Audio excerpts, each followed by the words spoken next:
My son laughed at my face during his graduation and said I'd die broke. I was standing there in my old suit, proud as any father could be, and he crushed me with those words in front of everyone. The parking lot felt like it was spinning, but I just stood there holding his diploma photo, wondering where I went wrong. If you've ever been humiliated by someone you'd die for, if you've ever felt small when you should have felt proud, pull up a chair. Because this coffee's gonna be bitter, but the ending, that's where the sugar is. That day changed everything about how I saw money, how I saw my son, and how I saw myself. 23 years I'd been Bob Mitchell, single dad, working 2 jobs to put that boy through college. I thought graduation day would be our victory lap. Instead, it became my wake-up call that would transform my entire life in ways I never imagined possible. I remember driving home in my beat-up Honda, hands shaking on the steering wheel like I'd just survived a car accident. The radio was playing some old Motown song, probably Marvin Gaye or The Temptations. But all I could hear were his words echoing in my head like a broken record. "You'll die broke, old man." His girlfriend Jessica was laughing beside him, her diamond bracelet catching the sunlight like it was mocking me too, while her parents looked at me like I was some kind of zoo exhibit. The worst part wasn't even the words themselves. It was the way he said them, with such certainty, such absolute conviction that my life was a failure. Here I was, a man who'd sacrificed everything for his education, who'd worked 16-hour days to pay his tuition, who'd gone without so he could have everything. And in his eyes, I was nothing more than a cautionary tale about what happens when you don't dream big enough. But here's the thing about rock bottom. It gives you a solid place to build from. That night, I sat at my kitchen table with a calculator, a notepad, and a promise to myself that would change everything. I was 50 years old, had maybe 15 working years left if I was lucky, and I was about to prove my college-educated son dead wrong in ways that would shock us both. The man who went to bed that night was different from the one who woke up the next morning. Same weathered hands from 20 years of fixing engines, same tired back from lifting transmissions and crawling under cars, but something had shifted deep inside my chest. I'd been surviving paycheck to paycheck my whole life, accepting that struggle was just my lot in life. Now I was about to learn what real wealth looked like, and it wasn't going to come from anyone's approval. And if you stick around for stories about second chances and sweet revenge served cold, hit that subscribe button on Grandpa's Diaries. I've got plenty more where this came from, and trust me, you'll want to hear how this one ends, because sometimes the best victories are the ones nobody sees coming. David wasn't always cruel. Lord knows that boy used to be my shadow, following me around Johnson's auto shop when he was little, handing me wrenches with those tiny grease-stained fingers and the biggest smile you ever saw. He'd sit on that old milk crate in the corner, watching me work on engines like I was performing magic, asking a million questions about how cars worked and why oil was black, and could he please help Daddy fix the broken ones. I'd work double shifts just to see his face light up on Christmas morning, never minded eating beans and rice for dinner if it meant he got his favorite cereal for breakfast and those action figures he'd been eyeing at Walmart. Money was always tight, tighter than bark on a tree, as my mama used to say, but I made sure David never felt poor, never felt like he was missing out on anything that mattered. When his mama left us, he was only 7, still losing teeth and believing in Santa Claus.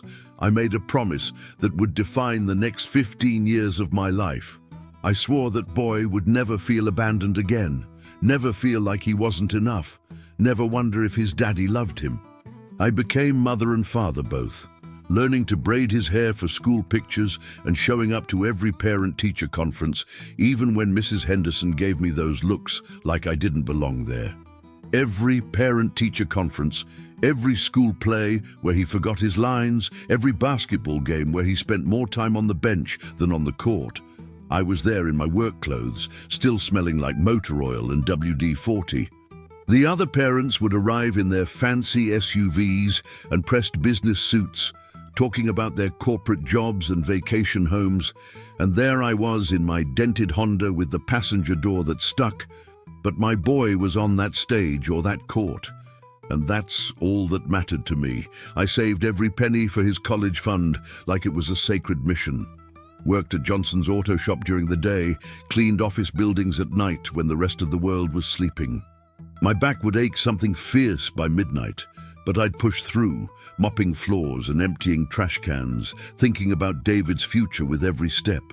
Weekends I'd pick up odd jobs, painting houses in the Alabama heat, moving furniture for folks across town, whatever paid cash money and didn't ask too many questions. David never knew about those late nights when I'd count crumpled bills at the kitchen table, sorting them into piles. Rent money, grocery money, gas money, and the most important pile of all, college money. I'd smooth out every wrinkled dollar like it was precious as gold, adding it to the coffee can I kept hidden behind the flour in the kitchen cabinet. Some weeks there'd only be $20 to add. Other weeks maybe $50 if I'd gotten lucky with overtime. "Dad, you work too much," he'd say sometimes when I'd come home exhausted, but I could see the pride in his eyes when his friends talked about their dad's jobs, and he'd say, "My dad fixes cars.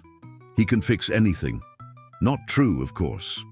I couldn't fix his mother's broken promises or my own broken heart, but in his mind, I was the man who could make dead engines purr like kittens, and that made me his hero.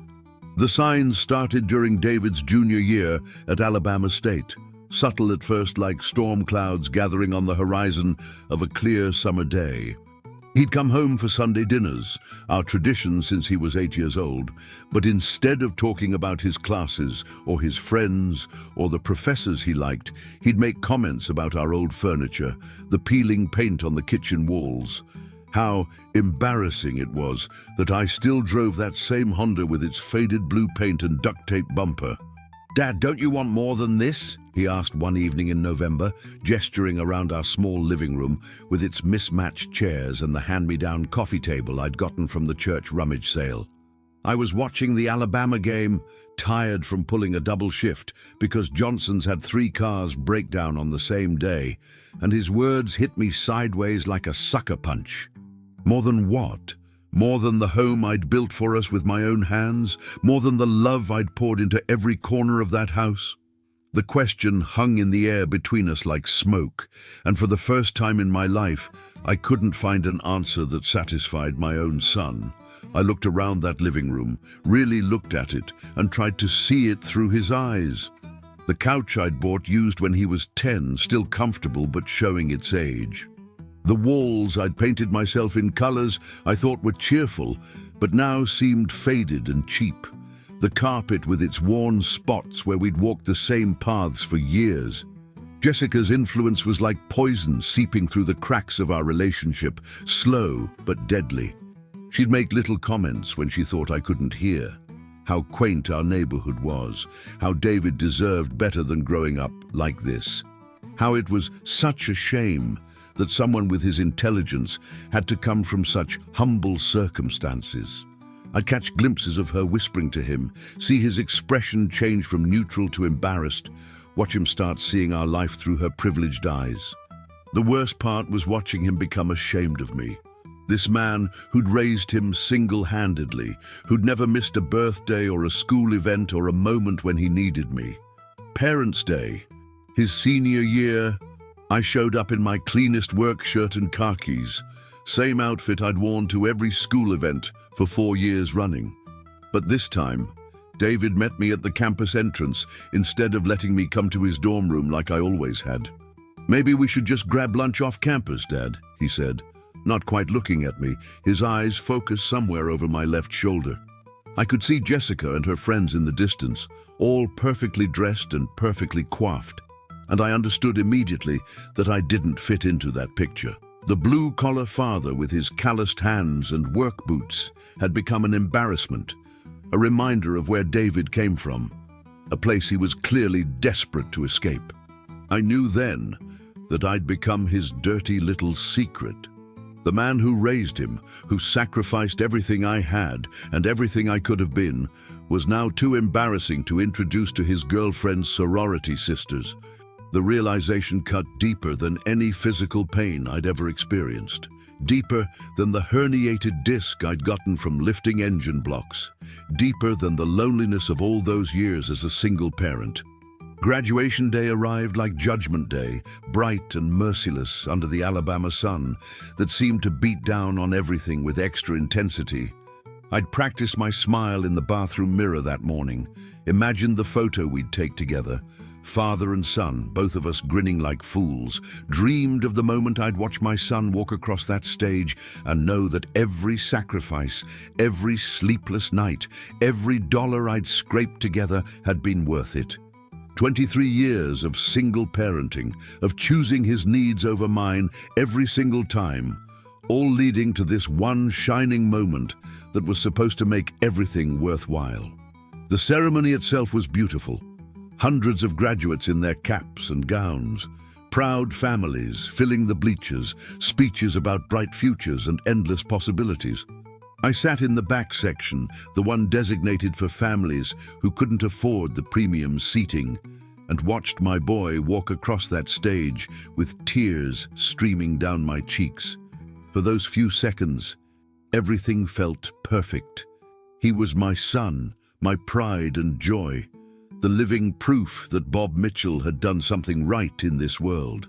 I found David by the parking lot after the ceremony, his cap and gown making him look like the successful man I'd always known he could become. Jessica was there with her parents, her father in a custom three-piece suit that probably cost more than I made in 2 months. Her mother dripping in jewelry that caught the sunlight like tiny suns. Both of them looking like they'd stepped out of a magazine about rich people's lives. They were celebrating, popping champagne, and taking pictures with an expensive camera that made my old Kodak look like a toy. "David," I called out, holding up my camera with genuine excitement, my heart full of love and pride. "Let's get a picture, son. This is your big day." I was beaming like a lighthouse, couldn't help myself. My boy, college graduate, ready to take on the world with his business degree and his bright future. I walked toward them with my arms partially open, ready for the hug I'd been waiting 4 long years for, ready to tell him how proud I was, how much I loved him. But David's face darkened when he saw me approaching, like clouds rolling over the sun. Jessica whispered something to her parents, and they all turned to look at me like I was some kind of unwelcome intruder at their private party. Her father actually took a step back, as if being poor was contagious, as if my work clothes and calloused hands might somehow contaminate their celebration. "Dad, not here," David said quietly, but loud enough for Jessica's family to hear every word. "Can't you see we're busy?" The words stung, but what happened next was so much worse. Jessica's father, this man I'd never met who probably made more in a month than I made in a year, looked me up and down like I was something distasteful. "Looks like the help arrived early," he said with a chuckle, and Jessica's mother actually laughed, a tinkling musical sound that felt like glass breaking in my chest. And everyone else joined in, everyone except me and David, who just stood there in his graduation gown, not defending me, not saying a word, just letting his girlfriend's family mock the man who'd sacrificed everything for this moment. That's when my son delivered the final blow, the words that would echo in my head for the next 15 years. "You know what, Dad?" David said, his voice cold as a January morning, distant as a stranger's. "You'll die broke. Look at you, 50 years old, still getting your hands dirty for minimum wage while I'm starting my career. I'm never going to be like you. Never." Jessica was smiling beside him, her hand on his arm like she was claiming her prize, her diamond engagement ring. Yes, they'd gotten engaged, and I was finding out like this, sparkling in the afternoon sun. I drove home in complete silence that day, not even bothering to turn on the radio because no song could drown out the ringing in my ears. The house felt different when I walked through the door. Smaller somehow, shabbier, like I was seeing it through David's eyes for the first time. The couch with its worn arms, the kitchen table where we'd shared 1,000 meals, the family photos covering every surface, it all looked like evidence of my failure. For 3 days, I didn't leave except for work, didn't call anyone, didn't answer when Martha from next door tried to check on me. I just sat at that kitchen table every evening, staring at bills and wondering how I'd gotten everything so wrong, how I'd raised a son who could look at his father with such contempt. The worst part wasn't the humiliation. It was the silence that followed. David didn't call to apologize, didn't send a text, nothing. 2 weeks went by, then a month. I finally broke down and called him, heard Jessica's laughter in the background when he answered. "Dad, I'm really busy right now," he said, voice distracted. "Can we talk later?" But later never came. I started working more hours, picking up every overtime shift Johnson would give me. Staying busy kept my mind off the emptiness echoing through every room, off the photos of David that seemed to mock me from every wall. The other mechanics started asking if I was okay, said I looked tired, was working myself into an early grave. Frank cornered me one morning by the coffee pot. "Bob, you're scaring us. Working like a demon, barely eating lunch, staying late every night. What's eating at you?" But how could I explain that my son had ripped my heart out? How could I admit I'd raised a boy ashamed of everything I was? Summer turned to fall, fall to winter. David sent a Christmas card. Not even real handwriting, just one of those generic ones with his and Jessica's names printed in fancy script. No personal message, no "I miss you," just signatures and an expensive stamp that probably cost more than the card itself. Martha tried to get me to talk about it. She'd bring casseroles and sit at my table waiting for me to open up. "That boy don't know what he's lost," she'd say, but I couldn't bring myself to tell her the truth. Couldn't admit I'd raised a son who saw my love as weakness and my life as failure. The isolation was killing me slowly, but it was also teaching me something important. In the quiet of those long nights, with nothing but my thoughts and regrets, I started understanding that maybe David was right about one thing. I would die broke if I kept living the same way. But dying broke and living broke didn't have to be the same thing. And maybe it was time this old dog learned some new tricks. It was Martha who changed everything, sitting at my kitchen table on a cold February morning with her coffee and her no-nonsense attitude. "Bob Mitchell," she said, pointing her finger at me like she was scolding a child. "You've been wallowing for 8 months, and I'm tired of watching you waste away. That boy hurt you, I get it, but you're gonna let him destroy you too." She slid a newspaper clipping across the table. An article about a janitor who'd retired as a millionaire by investing in index funds. The man had worked cleaning buildings his whole life, just like me, but he'd saved and invested every spare dollar for 30 years. "Read that," Martha demanded. "Then tell me you can't do better than feeling sorry for yourself." That night, I walked to the library and checked out every book they had on investing, personal finance, retirement planning. The librarian looked surprised when I dumped 10 thick books on her counter. "Planning for the future, Mr. Mitchell?" she asked with a smile. "Never too late to start," I told her, and for the first time in months I felt something like hope. I felt foolish at first, a 50-year-old mechanic trying to understand compound interest and asset allocation. Terms like diversified portfolio might as well have been ancient Greek, but slowly, painfully, night after night at that kitchen table with a legal pad and calculator, I started to learn, started to see possibilities I'd never imagined. I opened my first investment account with $300, money I would have spent on David's birthday present. Each month, I put away whatever I could scrape together, even if it was just $50. I learned to live on rice and beans, to buy clothes at thrift stores, to see every dollar not as spending money, but as future wealth. Frank at the shop thought I'd lost my mind when I started bringing bag lunches instead of buying from the food truck. "Bob, you're gonna starve yourself," he'd joke. But I wasn't starving. I was feeding something else, something that grew bigger every month when I saw those account balances rise. The first year, My investments gained $800. More money than I'd ever had left over in my entire life. I stared at that statement for an hour, hardly believing that money could work for me instead of me always working for money. It was like discovering a superpower I never knew existed. 5 years passed before David called again. Jessica had left him, took half of everything in the divorce, and suddenly he needed his old dad. "Hey, Dad," he said, voice smaller than I remembered. "I was wondering, could we maybe get dinner sometime?" I said yes, of course. He was still my son. We met at a diner near his apartment, not the fancy place he'd shared with Jessica, but a modest one-bedroom. He looked tired, humbled by life. "Dad, I'm sorry about graduation day," he said quietly, "but some apologies come too late to heal what was broken, just in time to start building something new." 15 years later, I'm sitting here in that same kitchen where I used to count crumpled dollar bills, but now I'm looking at investment statements showing numbers David never dreamed I could understand. $2.3 million, built one paycheck at a time, one sacrifice at a time. The broke old man who was going to die poor had learned the secret his college-educated son never figured out. Wealth isn't about how much you make, it's about how much you keep. David and I have dinner once a month now.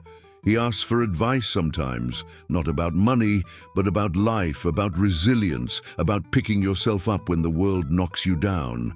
I never mention the investments, never talk about the portfolio that grows while I sleep. Some lessons have to be learned, not taught. The funny thing about revenge is that it tastes different than you expect. I thought I wanted David to beg, to grovel, to admit he was wrong. But when you're truly wealthy, financially and spiritually, you don't need anyone's apology. You don't need anyone's validation. You just need to know you proved the doubters wrong. I still live in the same house, still drive a Honda, still get my hands dirty at Johnson's shop 3 days a week, but now it's by choice, not necessity. The man who was once ashamed of his blue-collar father now brings his own children to meet Grandpa Bob. Tells them stories about hard work and perseverance that I recognize from our past. Sometimes I wonder what would have happened if David never said those words, if he'd hugged me instead of humiliating me. Would I have discovered this strength? Would I have learned that being counted out is just another way of saying you've got room to surprise people? The truth is, we raise our children for the world, but sometimes the world teaches them to forget where they came from. That graduation day broke my heart, but it also broke me open to possibilities I never would have explored. The man who was going to die broke learned to live rich instead. Jessica left David when his business failed during the recession, took half his assets, moved to Atlanta, left him starting over at 35. He never asked me for money directly, but I could see the struggle. I helped quietly, paid his rent sometimes, bought groceries when his kids visited, never made him ask because asking would have killed his dignity. Tell me in the comments, have you ever been underestimated by someone who should have believed in you? Have you turned humiliation into motivation? Don't forget to subscribe to Grandpa's Diaries. I've got more stories about second chances, late-in-life victories, and proving people wrong when they count you out too soon.